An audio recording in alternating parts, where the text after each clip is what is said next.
please do that. Yeah. Okay, good to go. Thanks.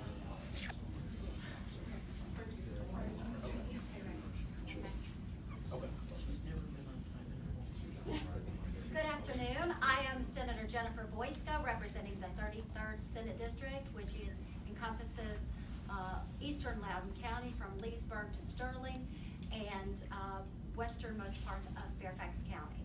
Today we're here to discuss the judicial selection process, where, as you are aware, this is one of the most important things we execute as members of the General Assembly. Making these decisions are crucial to the daily lives of men and women all over Virginia. We are very much looking forward to having a very open and full and fair process and working with our colleagues on all sides of the aisle. It's something that we are, here today to discuss.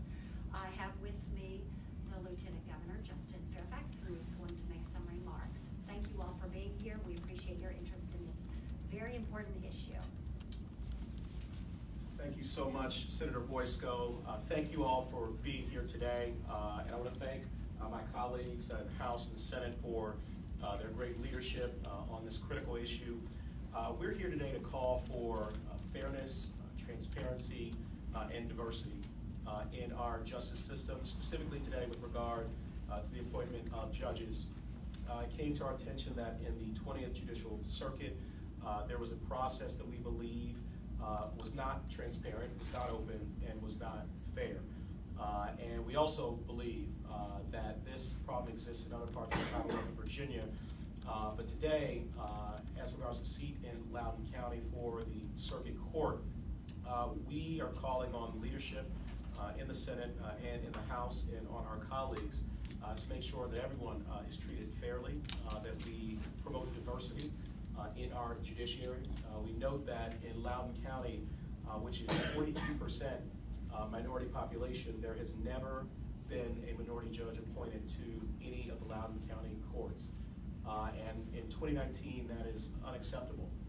It is a glaring disparity, and it does not reflect the great legal talent that we have in Loudoun County and throughout the Commonwealth of Virginia, who are being shut out of this opportunity to serve in a judicial capacity.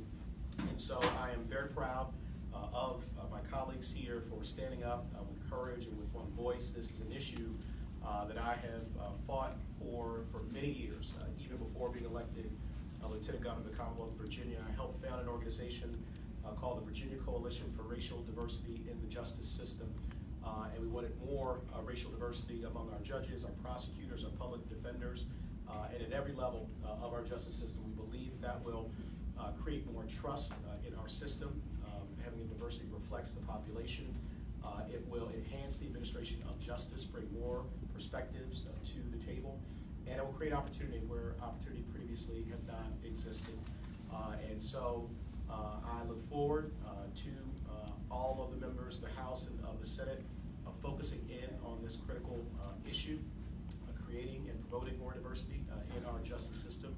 I want to thank Senator Mamie Locke, who's the chair of our Democratic caucus in the Senate, for her leadership on this issue for many years. And so thank you all for being here, and look forward to any questions that you may have.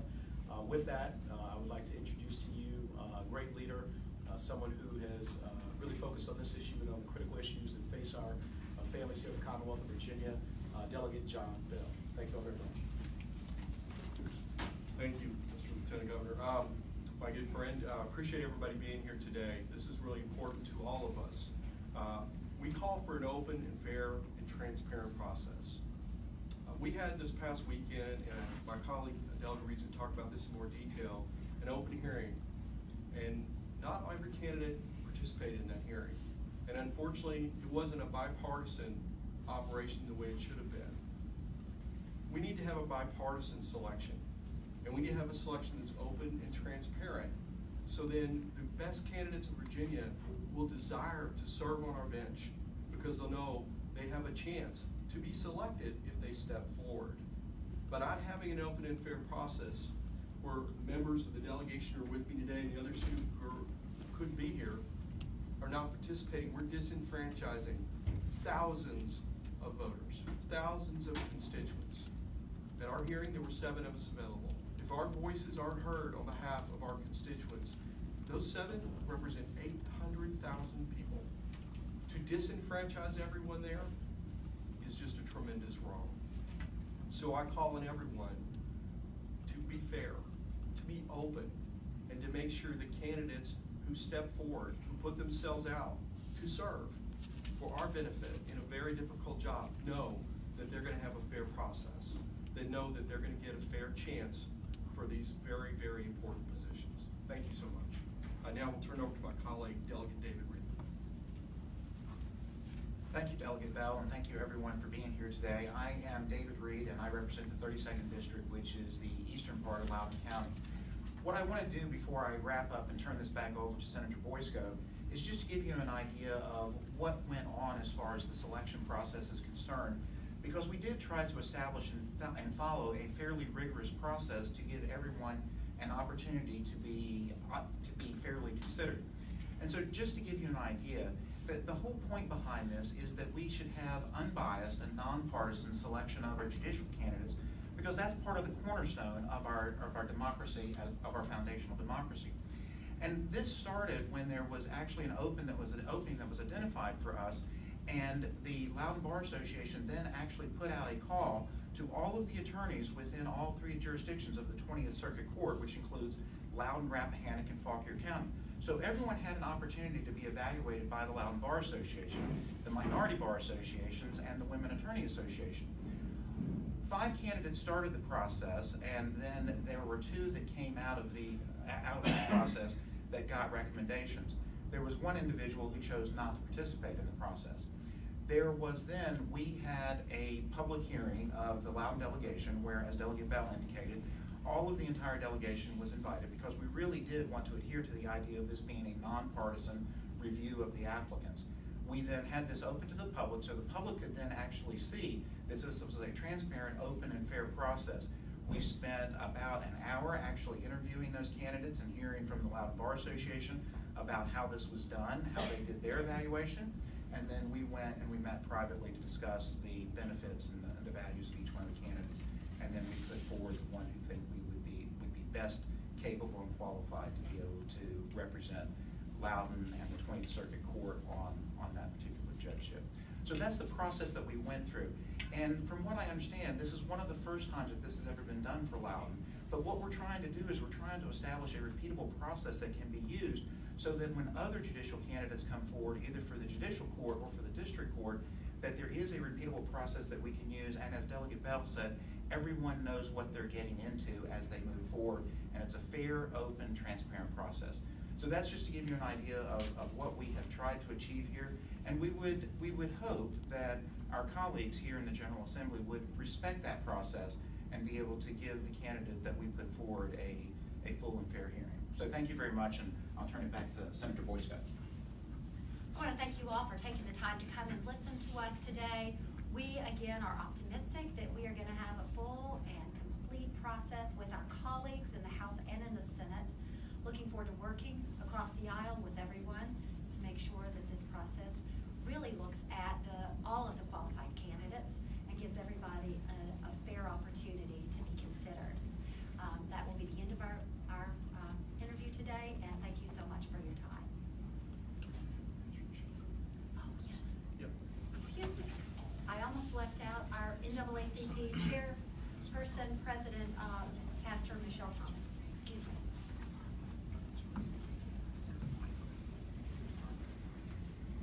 An injustice anywhere is a threat to justice everywhere. Dr. Martin Luther King. Frederick Douglass, power concedes nothing. It never has, and it never will. Today we see a tremendous disservice to democracy, to the constituents of Loudoun County, and quite frankly, to all of our legislative representatives here. We must make sure that we repair the breach in our judicial selection process. It is important that we are able to trust our judges, those persons who will grant decisions based on capital punishment, those persons that will make major decisions that can affect the everyday lives of the citizens of Loudoun County, we must be able to trust them. So we ask that this process becomes more transparent. Close the back door. Simply close the back door and allow all candidates the opportunity to be interviewed, vetted, and received by the constituents. We thank you so much for your opportunity. Stay engaged.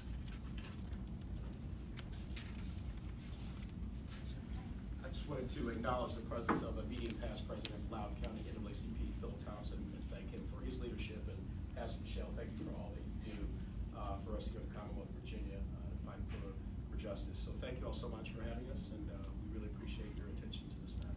Thank you. Other questions? My name is Robert Zillum with the Virginia Mercury. I just want to understand, make sure I understand how this happened. So there's a candidate selected as a result of this public process. Can you tell us who that candidate was? We'd rather not say because it's still being discussed within And this general is, Assembly. it's a single judge seat in the 20th That's Circuit? correct. There's only one current vacancy in the 20th Circuit Court, and that was the position that was funded, and then it's sat vacant now for about 18 months or 2 years, and it is now expected and planned to be funded in the upcoming budget. And this is not something that covers, of course, the judicial process here in the General Assembly. I imagine the majority party calls for a vote on this, or can you explain walk me through how that works, if what you're concerned about not happening? It's the prerogative of the majority party to make the final selection in the courts committees. It goes through the courts committees in both bodies. There's generally 2 votes, and they would do the first vote, some sort of an examination, and then if the candidate is deemed qualified, it would go up to the next committee, vote put them in nomination, which would then go to the floor of the individual bodies. And that has not happened yet. That in the Senate, that went by for the day today. Well, we are hoping that all the candidates who have been deemed as highly qualified get a chance to go before the courts committee. That's our hope, and that's our expectation, and we look forward to seeing our colleagues who serve on those committees work towards that. This really is about having a free and open and transparent process and not about a particular individual. So can you just, though, to follow on Robert's question, carry it forward? So once this candidate was put forward, then what happened next? Are you talking about the candidate that went through the entire full vetting Right. process? Then the Courts of Justice committees were notified of who that particular individual was. And so they have failed, they have not so far interviewed that individual or taken up that candidacy? It's only been a day or so they still have time. And And is we are that- hopeful that that will happen. And is that person a minority candidate? Is that? There is a minority candidate in the who Amongst is the- amongst the highly group. qualified, so. Is that the person who the process generated? I think what we said, that person went through the process, was vetted by the bar associations, both the Loudoun County Bar and the minority bars, and also appeared before the delegation at the public hearing, but then has not been given a hearing in the Courts of Justice Committee. So again, the overarching thought is that we want everybody to be able to follow the same process, and then have that process determine which candidates are rated highly qualified, have them appear before courts committees in the House and in the Senate, and then have a vote be taken after that process is concluded. So we believe that everyone should be treated exactly the same and fairly. And again, this is against the backdrop of the lack of diversity on the bench, in Loudoun County. So we think that's very important to focus on as well. One other point I would add to that is we shouldn't just focus on one candidate. We should, at our hearing, there were 2 candidates who met in front of the entire delegation. It was also open to the public. A number of advocacy groups were there. Neither of those candidates have yet to be granted interviews here before the courts committees. So there really are multiple people who have not been able to get those interviews, which we feel is an injustice. Separate from that, the one individual whose name has been considered did not go through any of these vetting processes. So there are some clear inconsistencies that have caused us concern and really brought us here today. And I think this really goes back to Pastor Michelle talking about having a open and transparent process as opposed to backroom deals. And that's what we think is really kind of most beneficial with the selection of the judicial candidates. Did you say that there was the entire delegation was at this public? The majority of the delegation was there. And the entire delegation was invited.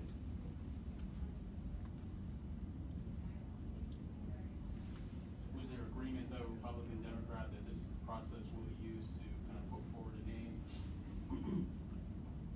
Frankly, there was no communications. We communicated with the Republicans, no communication back to us. But everyone was invited, and our goal was to make it a nonpartisan process. Fairfax County has a process where the entire delegation gets together. I represent parts of Loudon and parts of Fairfax County and have been through the process several times in Fairfax County. It is a fair and open process. I think we would all be well-served to use that as a model as we move forward. But again, we have every hope and intention that our colleagues will give the qualified candidates consideration, and look forward to working with them so that we can execute this decision effectively and responsibly in the best interest of Virginians. And just to add on to Delegate Boysko, as Loudoun County and the 20th Circuit Court continues to grow and becomes more populous, then it will likely have additional judicial vacancies. And quite honestly, what she has said about the Fairfax process, which has been used for at least a decade, if not longer, is something that we wanted to be able to model because we think that it does provide a fair and open process for being able to evaluate judicial candidates. One point I wanted to make, I know we cut on this a little bit, but this is an 8-year appointment. This is a long appointment. And to the circuit court, these are $1 million civil cases and up to capital offenses for criminal offenses.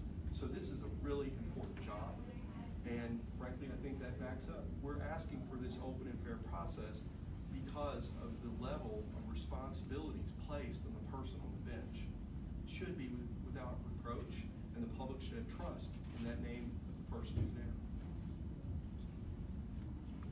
Thank you all. Thank you. Appreciate Thank the you so time.